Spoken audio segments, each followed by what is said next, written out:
Right, today is putting the console and the seat in the boat day. Before we do that, the continuous washers, or the chopping board as I call it, have been clamped on with the CT1. The CT1 has gone off, but I'm now just going to drill through those holes with a 6.5mm drill bit so that it goes through the fiberglass flange of the console and the seat, which makes it easier for us when we're doing it when we're on the boat, fixing on the boat.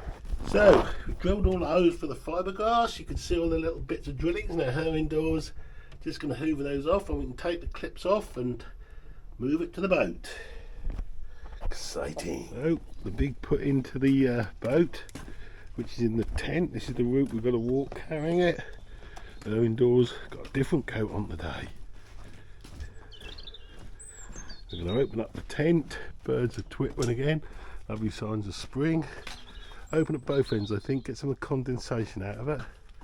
And we're going to open the gates so we can walk in better and get in. Indoors, doing a bit of a cleaning function on the floor. Get it before we lift them in. And one downside, I suppose, to this canopy is it does drip. It condensates and drips, but not too bad. And we've had some weather that would make it drip, so that's why we've opened up both ends. Oh, you can see it drips, it just went on me. But we'll just push this and let this water out because we've had so much rain. There's a lump of ice fell out there, I think. Interesting. There's the first, the seating, the easy bit, the light bit. It's all dripping, look at it. So what can you do? Right, we've got the console in. That was interesting, lifting over here. It is quite heavy. It does a wick a little bit on the floor, but it's a little bit warped. We'll have to try and pull it out with the screws, hopefully. Right, now to set the position. We're not going to fix it today. We're going to leave it today, see that we think it's where we want it, and leave it a day, and then come back tomorrow and try it, so we get it in our head how we want it. Because once it's fixed with that CT1, that's fixed. Right, so we've got it all in and laid out, and used blocks of wood to get the distances the same, so things are square. This back seat weren't in totally square, that's fixed, so we had to compromise that to get it square, but we've check measured and check measured again, and we've sat in it. We've made sure that all the hatches will open and not hit by anything. We've made sure that when I sit there or Catherine sits there, that's comfortable, so on. I've tested this distance here so I feel comfortable steering the boat and both standing up and leaning on the post.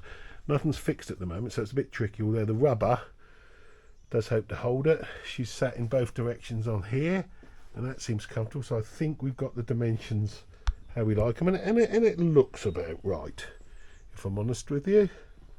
So I'm now going to have a cup of coffee, get in, test it again, to think, not measure it, but test if we feel it's right, then leave it till tomorrow, come in again, and if it's correct, we're going to fix it with 2 screws each, just for now, whilst we fix some of the cables, in case we have to move it a ridiculous amount just to make the cable right. But I don't think I'm going to do that, but I'm going to fix it just with 2 first.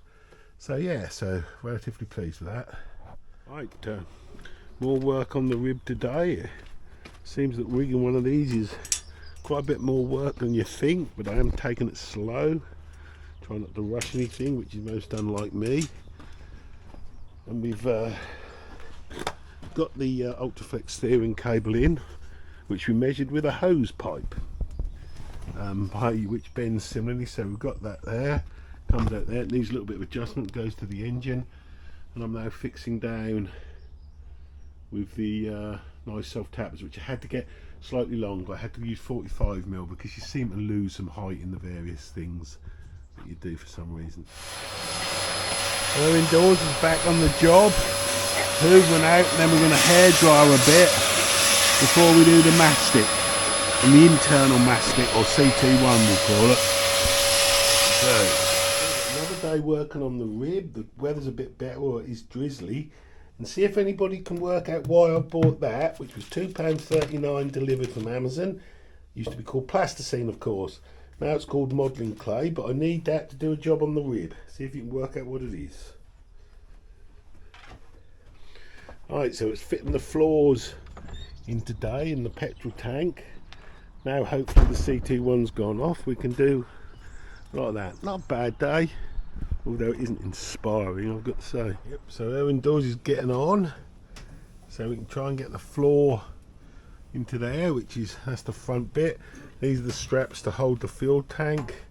Alternative strap positions if we can get the fuel tank back, and I shall pass things to her. Right now. So we've shoehorned the fuel tank in. It's only a 32 litre, we wouldn't have got more in if I'm honest, but we're going to keep fuel spare. We can either have it in that position, which we're not going to do.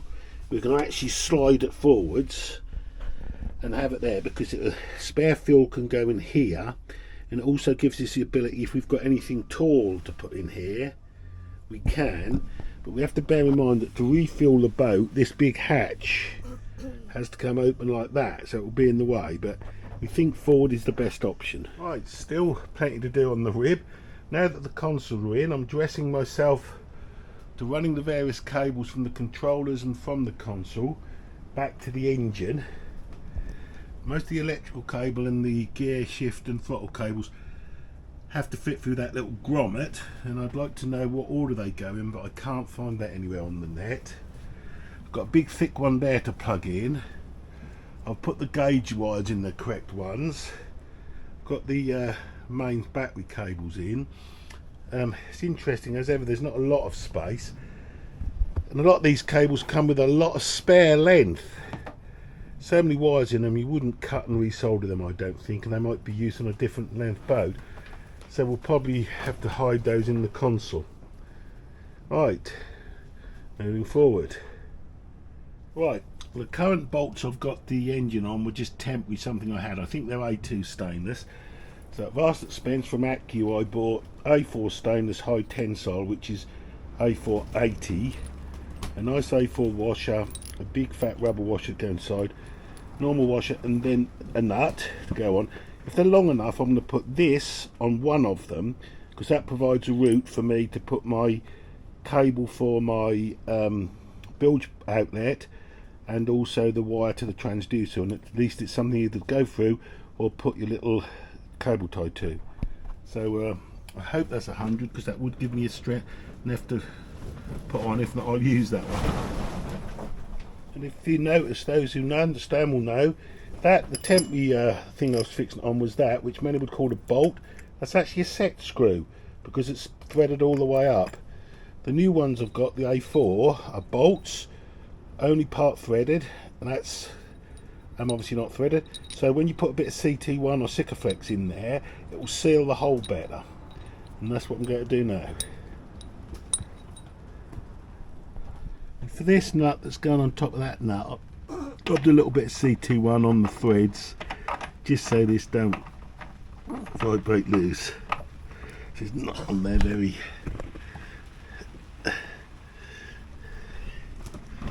thick. Yeah, it's starting to rain again.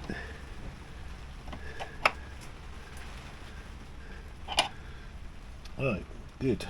Well, it's been a bit of a fight, so we had to get that cable through, the red and the black of the battery cable, and the control cable plugged into there and there for the dials, but we have got it through, so hopefully the hood will go back on.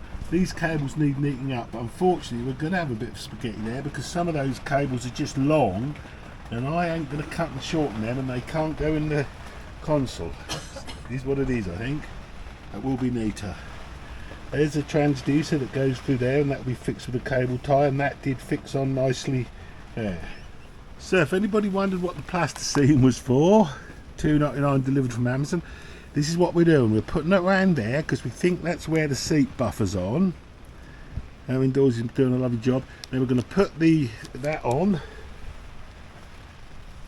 and see if it marks the plasticine, to see what thickness of rubber we want to go on there to support it. Interestingly, because that's a bit high, I had to grind a tiny little bit off the top of the air vent of the fuel tank. It is okay now, but it's because we put the wood in and some of the CT1 underneath the white chopping board bits obviously was a bit thick because of the unevenness of the fiberglass. We gained a couple of mil, and that was, didn't want to do that. Well, because we did so much work on the rib this morning, and generally before we treat ourselves, and we brought her indoors to the harvester. Do like the salad bar. So we reckon this is the way to go into the harvester. You have the Cajun chicken flatbreads, which is $8.99, but you also get the free salad bar, which would be $6.99, so you get that lot there for £2. Or you always have unlimited fizz. Well, looks like the weather's cleared up a little bit. We've enjoyed our harvester, and Ipswich just had a gut full of that, so we're now going to do a little bit more. I'm indoors and making a cup of tea. So I was now trying to work out where best to put the hand pump primer bulb for the fuel line. So they'll be tidied up, but all the cables in the fuel line are going along there, and I want to be able to prime it with it on the trailer. So I'm thinking amongst this shiznit here is a good place for it, and I can reach down there. So I'm going to fit it in somewhere there. I've got some decent quality parts that he's looking in his pocket and can't find. Here they are. So I've got that primer bulb, which is marked with an arrow on it and colour coded, and we've got the nice Yamaha end, which I've put down and can't find, but I'll find it in a minute. Is it this in the pocket? Yep, that Yamaha end, which was an arm and a leg. But it's important that you get the right one that fits, because even though I like some cheap Chinese copies, these are not good when copied by the Chinaman. I did buy a crimping tool from my good friends at Amazon, which came with a big box of crimps, and for this 8mm fuel line you choose that one, which I think is a 15.3, I think. It goes over reasonably, bit of slack, and then that crimps well. Alright, let's put that on. Right, well, I've used the old hose from a washing machine, so the bilge pump's down there. I've connected it there. Ignore all this. That's just on clips until I probably wire that up, and that discharges the bilge down there. So that's okay. Let's see how long it'll last. I hope it'll last a while. If not, I've got plenty of them. I always save them when I get rid of washing machines. Right, that'll do for today, and probably end this episode here. Thanks for watching. Well, I seem to have lost the Garmin cover on the ends of my Garmin. The Garmin comes out, so they're £5 to buy for a little bit of rubber, so I'm trying to 3D print it in TPU. Let's see if that works. Well, it worked. Managed to 3D print or design on Tinkercad on 3D print that little electrical cover. This is a cable I've got, it's not the one on the boat. And yeah, it worked. Saved me £6 or £7 and postage. So I'm quite pleased with that. This is the first time I've used TPU, and it works quite good. Thanks for watching.